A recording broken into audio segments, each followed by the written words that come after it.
There is a nail in the plank beneath my hand. They chained us by the wrists, by the ankles, packed us so close together that when one man breathes in, the man beside him cannot breathe out. They do not know our names. They do not know I am Mende, that I am a rice farmer, that I have a wife named Tefe and 3 children. My youngest daughter was learning to walk when they took me.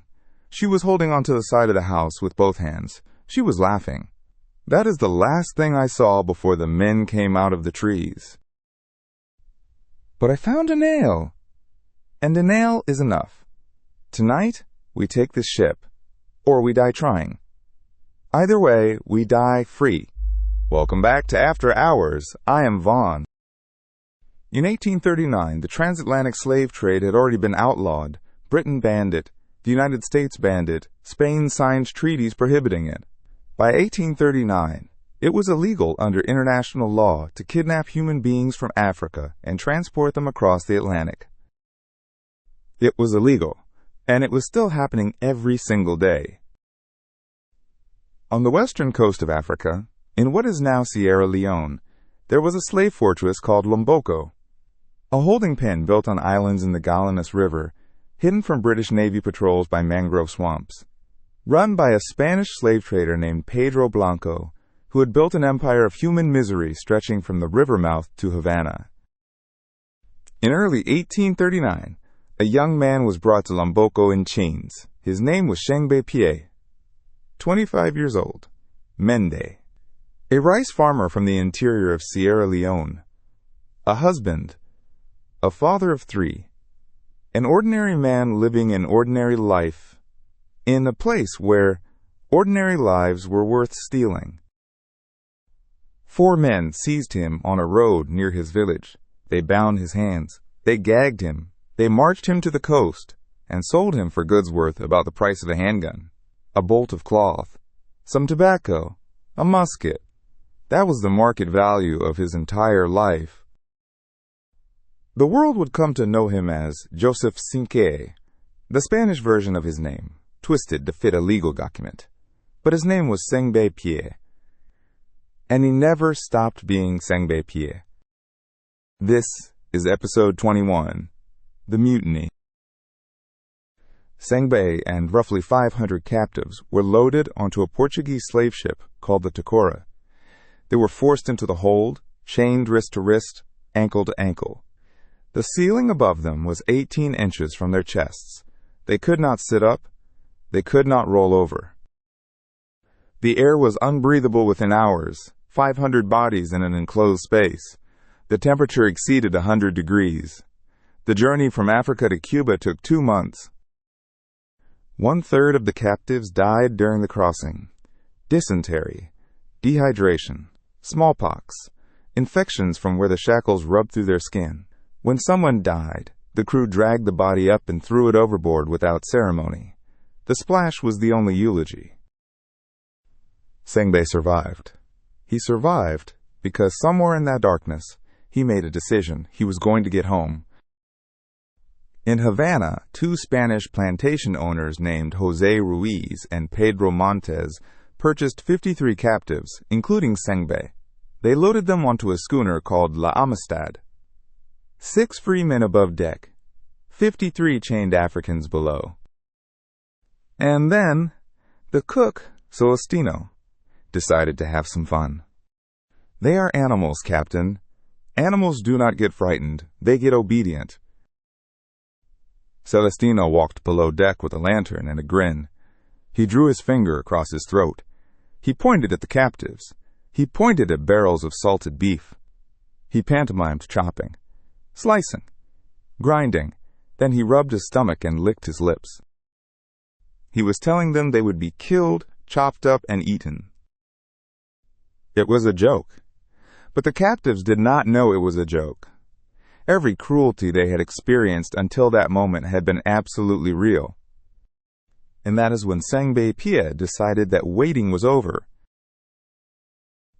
On the night of July 1st, 3 days into the voyage, the sea was calm. The sky was overcast.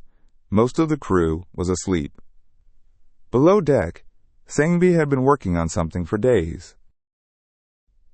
A loose nail, 3 inches long, rusted, bent at the tip. He had worked it free from the plank near his head, millimeter by millimeter, his fingers raw and bleeding. He used that nail to pick the lock on his own shackles. It took the better part of an hour, working by feel, in total darkness, no instruction, no practice. Listen to me, all of you. You saw what the cook did, the knife across the throat. We have 2 choices. We wait and we die.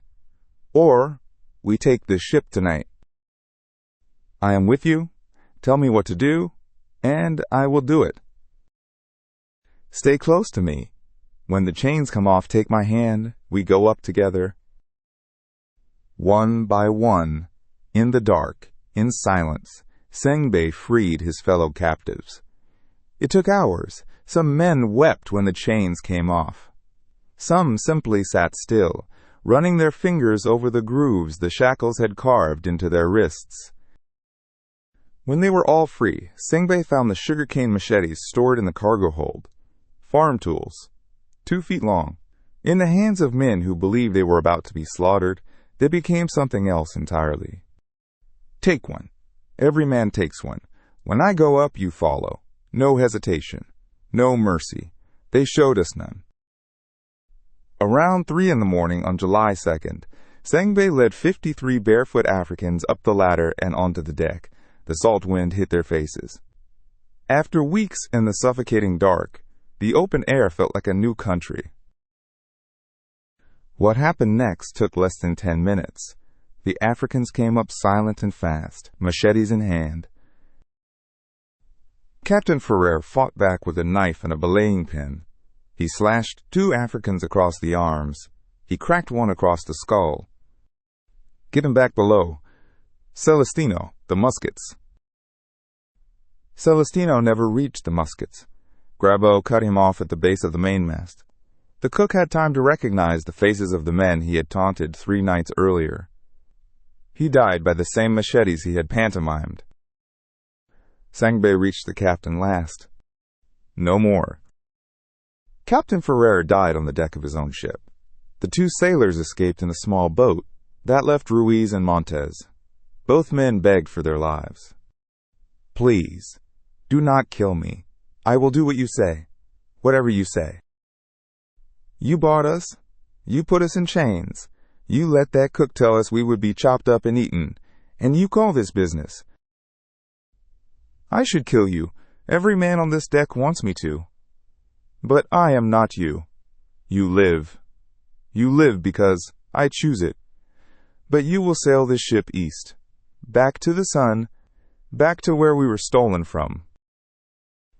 Sengbe spared their lives because he needed them. None of the Africans knew how to navigate. Ruiz and Montes were their only way home. He ordered them to sail east. During the day, they obeyed. But at night, they turned the ship northwest, toward the American coast, east by day, northwest by night. The Amistad zigzagged for weeks. 8 Africans died of thirst and starvation during the deception. On August 26, nearly 2 months after the revolt, a Navy cutter intercepted the Amistad off Long Island. When the Americans boarded, they found emaciated Africans, a blood-stained deck, and Sengbe standing near the bow with a machete. I will not go back in chains. Sengbe dove overboard. He swam for 30 minutes before they caught him. Even then, he fought them in the water. The Africans were jailed in New Haven, Connecticut, charged with murder and piracy. Spain demanded their return as property. The Spanish ambassador called them murderous pirates. President Van Buren secretly ordered a naval vessel to stand by, ready to ship them back to Cuba before anyone could file an appeal. But the abolitionists got there first. These are not pirates. These are fathers and sons who were stolen from their homes. If we send them to Cuba, we are proving that every law we have ever made against this abomination means nothing. Lewis Tappan formed the Amistad Committee. He hired Roger Sherman Baldwin, grandson of a Declaration signer, to lead the defense. He searched desperately for a translator, because without one, the Africans could not testify. A Yale professor named Josiah Gibbs went to the New Haven docks and began counting in Mende, numbers he had learned from the captives. He walked among the sailors, calling out numbers, fishing for someone who recognized the sounds. A young man on a British naval vessel heard the counting. James Covey, 20 years old. Mende himself, born in Sierra Leone, captured as a child, rescued by the Royal Navy, raised in Freetown. He spoke Mende and English fluently. Can you understand me? My name is James. I am Mende. I was taken, like you. I am here to help you tell your story. You are Mende. I thought I would never hear my own language again. Then tell them everything. Tell them we are not pirates. Tell them we are men who want to go home. The district court ruled in favor of the Africans. The administration appealed, all the way to the Supreme Court. The abolitionists needed someone extraordinary. 5 of the 9 justices were slaveholders. They asked John Quincy Adams, 73 years old, the 6th president. His eyesight was failing. His hands trembled. Adams initially hesitated. Tappan told him about Sengbe, about the nail, about the cook's pantomime, about the president's secret ship in the harbor. And something in the old man caught fire. If there is one argument left in me, one last act of service I can render to this republic, let it be this one. Let it be for them. On February 24, 1841, Adams walked into the Supreme Court chamber. He was the oldest person in the room. His white hair fell across his forehead. His hand shook as he arranged his notes. He spoke for 4.5 hours on the first day. These men are not criminals. These men are heroes. They fought for their liberty. And the right to fight for liberty is not a privilege granted by governments. It is a right endowed by the Creator himself. One of the justices died in his sleep that night. The court suspended proceedings. When Adams returned, he spoke for another 4 hours, 8.5 hours total.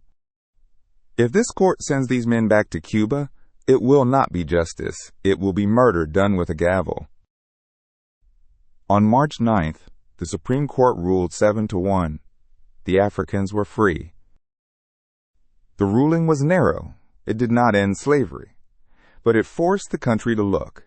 It forced newspapers to print their names. It forced ordinary Americans to confront the reality of a man who refused to be property. Freedom did not come with a ticket home. The government refused to pay for their return. Tappan organized speaking tours. Sengbe told his story to audiences across the Northeast. It took nearly a year to raise the money. During that time, the Africans lived in Farmington, Connecticut. They learned English. They attended church. Free but not home. On November 27, 1842, 3.5 years after he was kidnapped, Sengbe and 34 surviving Africans sailed from New York for Sierra Leone. Of the original 53, 18 had died. They never made it home. I see the water. I see the sky. I see the place where the sun rises. That is the way home. That has always been the way home. He died around 1879. No grand monument, no national holiday. But footnotes do not pick locks with nails. Footnotes do not lead 52 strangers up a ladder in the dark. Footnotes do not stare down a Supreme Court. John Quincy Adams collapsed on the floor of Congress in 1848 and died 2 days later. The Amistad case was one of the last great acts of his career. James Covey, the translator who gave Sengbe his voice, returned to Sierra Leone and lived a quiet life. Almost no one knows his name.